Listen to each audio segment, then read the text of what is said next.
I want you to try to imagine something for a second. Picture standing out in the middle of this completely arid, sun-baked landscape. Oh, wow. Okay, setting the scene. Right. You're surrounded by the remnants of these ancient ruins. You've got dust swirling around your ankles. And you kneel down, you brush away centuries of dirt, and your fingers hit a stone. Just a stone. Well, it feels cool and jagged, but as you clear away more of the sand, you realize there's actually an inscription on it. It's not just a rock. It is a direct message from the ancient past. That is always such a crazy feeling to think about. It really is. And, what if that single piece of carved stone had the power to fundamentally alter how you view one of history's most debated figures?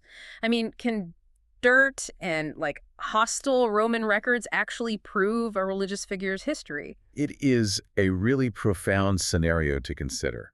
Because, there's this specific, undeniable weight to history when you can actually physically touch it. Yeah, absolutely. We are so accustomed to encountering historical figures through these layered centuries of traditions or theology or philosophy. But when you pull something straight from the earth, it forces a reckoning, right? Exactly. It completely bridges that gap between abstract belief and physical reality. Well, welcome to this deep dive, especially to all of you out there listening who just love unpacking these complex ideas. Today, we are exploring the core arguments of a really interesting book called The Jesus Discoveries by Jeremiah J. Johnston. Yes, and our source material today provides a really comprehensive overview of this book's central thesis. Right, and our mission today, we're going to examine how recent archaeological and historical findings, specifically the ones discovered outside the pages of the Bible, are being used to construct an evidence-based picture of Jesus and that really Christian movement. Which is, frankly, an incredibly ambitious undertaking. No, for sure. Approaching a figure like Jesus of Nazareth means navigating some profoundly crowded waters. Yeah. But our goal today isn't to, litigate theology or debate the spiritual implications. No, not at all. We are looking strictly at the methodology. We're focusing on the physical, extra-biblical evidence the author presents to really ground this narrative in ancient history. Okay, let's unpack this, because before we get into the actual artifacts, I want to make sure we are setting the right expectations for you, the listener. Yeah, that's crucial. We aren't here to preach, and we definitely aren't taking sides on religious beliefs. We are objectively exploring what is just a fascinating historical and archaeological investigation. Johnston's book sits right at that intersection of archaeology, historical research, and cultural history. And the central premise of Johnston's work really revolves around one specific question, which is there credible historical evidence outside the texts of the New Testament that supports the existence and the societal impact of Jesus? Right, outside the text. That's the key part. Yes. And what makes this text notable is its methodology. As the source material points out, it really invites readers to examine the evidence for themselves, rather than just defaulting to tradition. Reading through the notes on his approach, it gave me massive true crime or cold case investigation vibes. Oh, I totally see that. Right. Because in a modern cold case documentary, the detectives don't just sit there and say, hey, take our word for it. No, they show you the evidence. Exactly. They lay out the forensics. They walk you through the geography, the timelines, the witness motives. They say, here is what we found. Now look at the mechanics of it with us. And I just find it so refreshing that an author in this specific space is prioritizing that kind of forensic reconstruction over a standard Sunday school lesson. This raises an important question, though, because how do we actually validate ancient historical figures using these forensic metrics? Yeah, how does that actually work for someone who lived 2,000 years ago? Well, the true crime analogy is structurally quite similar to modern historiography, actually. When historians look back to millennia, they require really rigorous metrics. They look for what we call multiple streams of attestation. Okay, multiple streams of attestation. Right. They look for geographical alignment. They look for material culture artifacts that physically ground the textual claims. Johnston's approach demands that we treat Jesus with the exact same rigorous historical metrics we would use to validate, say, Julius Caesar or Alexander the Great. Let's pause on that phrase, multiple streams of attestation, because when I hear that, honestly, it sounds like academic jargon for just, a bunch of people saying the same thing. It does sound a bit dry, yeah. And isn't looking for evidence of a religious figure inherently biased? I mean, if you're looking for evidence of Christianity, Aren't the streams of attestation just going to be early Christians who obviously have a massive agenda? That's a really fair point. So how do you separate the theology from the actual archaeology? And that is exactly the crucial distinction Johnston is making. Multiple streams of attestation don't just mean getting 5 different Christian writers to agree in a room. Right, because they're on the same team. Exactly. It means finding independent, non-intersecting lines of evidence that all converge on the same point. You want a physical artifact, a hostile administrative record, and an internal text that all, completely independently of one another, point to the same historical reality. Oh, I see. So they can't just be copying each other's homework. Precisely. If a textual tradition claims a movement started in a specific province, but the material artifacts of that movement only appear in a totally different region a century later. Then your streams are contradicting each other. Right. Your streams of attestation are broken. Here's where it gets really interesting, though, because Johnston moves from this investigative premise straight into the physical trail. We're literally talking about the dirt now. The fun stuff. Yeah. The book highlights specific types of discoveries. We're talking about ancient inscriptions referencing the earliest followers, archaeological sites that structurally align with accounts written in the texts, and everyday artifacts that reflect early Christian practices. And we really should contextualize why that matters in this specific field. Because Johnston is an expert in early Christianity and apologetics. His focus is intensely on the origins, like the absolute foundational days of the movement. Wait, let's clarify that word apologetics, because for a lot of people, that word just sounds like apologizing for something, or maybe just blindly defending a pre-existing bias. It's a very misunderstood term today. Yeah, so what does that actually mean in the context of this methodology? That's a good distinction to make.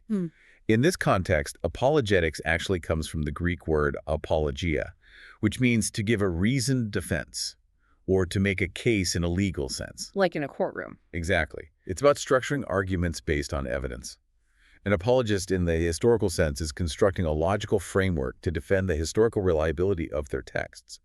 And what the sources emphasize here is how these physical findings provide the foundational layer for that defense. But let me play devil's advocate for a second here.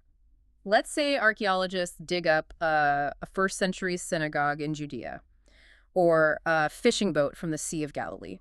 Okay. Finding a boat doesn't mean Jesus was in it. It just proves that boats existed in the first century, right? Very true. So how does finding everyday artifacts actually prove anything about this specific historical figure? Because it establishes what we call geographical and cultural alignment, which is a primary tool for detecting historical forgery or later invention. Oh, okay. Explain that. Well, if the gospel accounts were entirely mythological texts, invented by Greek writers living in Rome 200 years later, which, by the way, is a very common skeptical theory. Right, that they just made it all up way later. Yeah. If that were the case, those writers would inevitably make massive geographical and cultural errors. They wouldn't know the exact elevation changes between Jerusalem and Jericho, or the specific architectural layouts of regional Judean pools, or the hyper-specific local farming practices. Oh, I see. So when an archaeologist uncovers, say, the Pool of Bethesda and its 5 porticos perfectly match the strange architectural description given in the Gospel of John. Yes, exactly. It doesn't magically prove the miracles happened there, but it absolutely proves the author had intimate, first-hand knowledge of the pre-destruction architecture of Jerusalem. Precisely. It effectively rules out the idea that the text is a later, geographically disconnected fabrication. The artifacts don't merely confirm that Jesus existed. I mean, the vast majority of credible historians across the secular and religious spectrum already agree that Jesus was a real historical figure in first-century Judea. Right, that's pretty much a historical consensus. It is. The real value is that these artifacts paint a high-resolution, empirically verifiable picture of the environment. It anchors this ethereal narrative in the concrete, material reality of the Roman Empire. Okay, so the artifacts prove the culture existed, and they prove the writers actually knew the landscape. But if I'm a skeptic, finding a first-century building doesn't prove the texts aren't just highly detailed, biased propaganda. Like, if I ask my mother to write my biography, she's going to get the geography of my childhood home right, but she's definitely still going to leave out all my flaws. Naturally. So how does Johnston get around the inherent bias of the gospel writers? What's fascinating here is how the book addresses that exact critique through independent, hostile verification. Hostile verification. Yeah, we transition from Christian artifacts and texts to extra-biblical voices. These are the third-party accounts from Roman and Jewish historians, people who had absolutely no stake in the rise of Christianity. In fact, many of them viewed it as a nuisance or like a dangerous political threat, right? Absolutely. Mm. And in historical analysis, the hostile witness is an incredibly potent tool. How so? Well, if your allies say you are a great leader, historians take it with a grain of salt. Of course they'd say that. But if your sworn enemies concede a specific fact about your life while they're actively trying to insult you, historians weigh that conceded fact very heavily. That makes total sense. Yeah, so Johnston dives into the writings of prominent non-Christian historians of the era to see what they inadvertently validate. But hold on, if a Roman historian like Tacitus is writing in, say, 115 AD, isn't it highly probable he was just writing down what the local Christians claimed happened? That's the first thing skeptics ask. Right. How do historians differentiate between a Roman author recording a verified historical fact versus a Roman author just repeating a street rumor they heard? And that is the core of source criticism. Yeah. You have to look at who Tacitus was. He wasn't just a casual writer or a gossip. He was a Roman senator and a top-tier historian with access to official imperial archives. So he could literally go look up the records. Exactly. Furthermore, his writings display a deep, really vitriolic disdain for Christians. He calls their movement a deadly superstition. Right, so he had zero motivation to take the word of a marginalized, persecuted group at face value. When Tacitus documents that Jesus suffered the extreme penalty under Pontius Pilate during the reign of Tiberius, historians argue he is corroborating this through Roman administrative knowledge, not by uncritically adopting the propaganda of a group he despised. Wow, that drastically changes the weight of the evidence. It entirely removes the skeptical argument that our only knowledge of Jesus comes from this echo chamber of religious texts. Yes. You literally have the Roman Empire's own bureaucracy logging the execution. And it goes beyond just the execution. Johnston details how these independent sources confirm a very specific timeline. They confirm Jesus existed as a public figure, that he was executed by crucifixion under Pilate, and crucially that his followers experienced something shortly after his death that caused them to radically alter their behavior. What kind of behavior change? Well, the hostile sources document that these followers were suddenly willing to endure severe torture and death to spread their message rapidly across the empire. You know, the fascinating thing about Johnston's use of hostile attestation isn't just that they happen to mention the name Jesus. It's that their specific criticisms, like complaining about how fast this superstition was spreading in Rome, inadvertently validate the timeline of the early movement. That's the key. It proves they didn't wait 100 years to invent a resurrection story. The Roman records show the explosion of the movement happened immediately. It creates a historical framework that really cannot be dismissed as mere mythological evolution over centuries. You have the archaeological evidence providing the verifiable setting, and then you have these independent Roman and Jewish historians corroborating the core timeline of events. It demands a level of historical seriousness from the reader. I'm still struggling with this idea of fragments, though. Okay, how so? Even with the dirt and the hostile texts, none of this is a definitive smoking gun. Right. You don't have a Roman video recording of the first century. No, we definitely don't. So if we don't have a smoking gun, how is this methodology any different from just looking at a pile of random rocks and ancient quotes and seeing whatever shape we want to see? Because history rarely, if ever, provides a smoking gun. Unlike modern historiography, which relies on primary documentation and digital trails, ancient history requires triangulating fragmented data points. So what does this all mean? How does Johnston handle the fact that we are ultimately dealing with fragments? He uses something called a pattern of evidence. Right, the source material mentions that. Yeah. And the best way I can think to visualize this pattern of evidence is to think of a mosaic. I like that. If I hand you one single tile from a mosaic, say, a little square of blue glass, and I ask you what it is, you're just going to say, it's a piece of blue glass. Yeah, that's all it is on its own. It doesn't tell you the whole story. It could be part of a sky, an ocean, or a bluebird.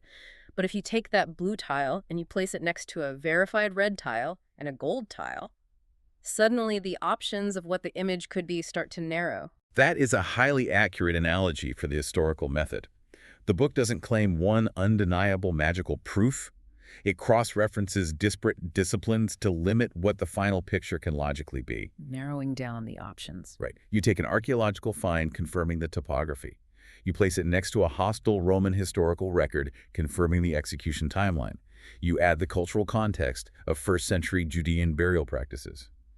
Individually, they are just tiles. But together, the coherence emerges. And it seems Johnston really tackles the skepticism that naturally arises when looking at these tiles head-on. He does. He actually answers the hard questions directly. Are the Gospels reliable as historical documents? Were the early Christians prone to exaggeration?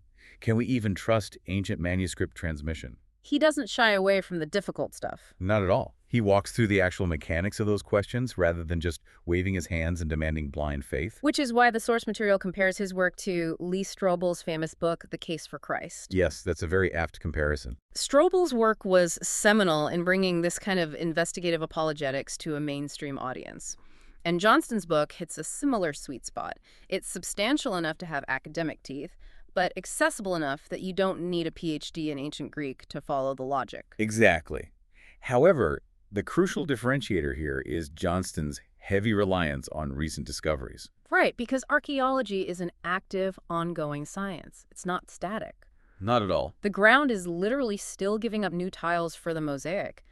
We know significantly more about the ancient world today than we did 20 or 30 years ago when Strobel was writing. If we connect this to the bigger picture, leaning into modern skepticism rather than trying to shut it down is really the only way an author can build trust with a contemporary reader. Oh, absolutely. The modern, intellectually curious person has a highly tuned radar for confirmation bias.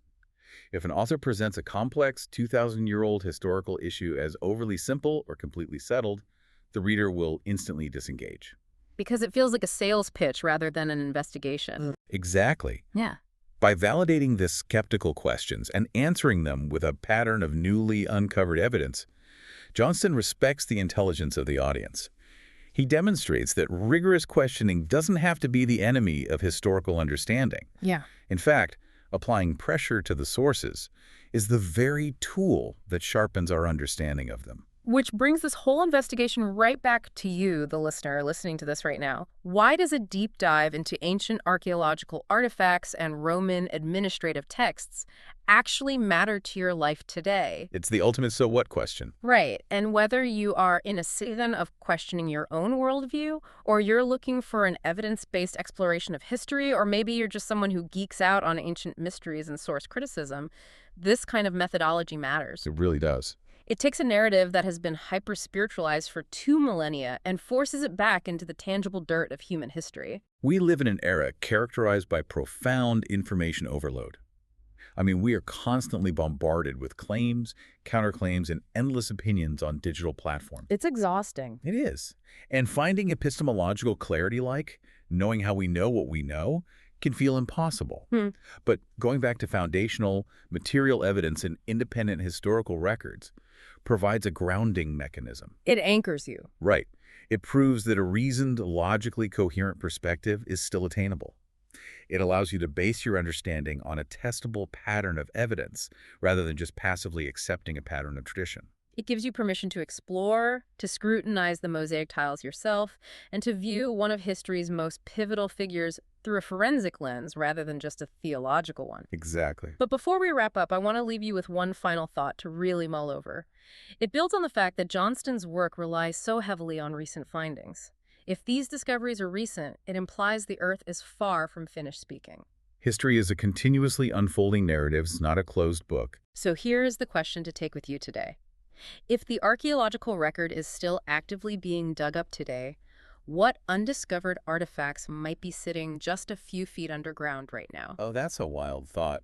What piece of stone or fragment of papyrus is waiting to be brushed off tomorrow that could completely upend or sharply clarify our understanding of ancient history?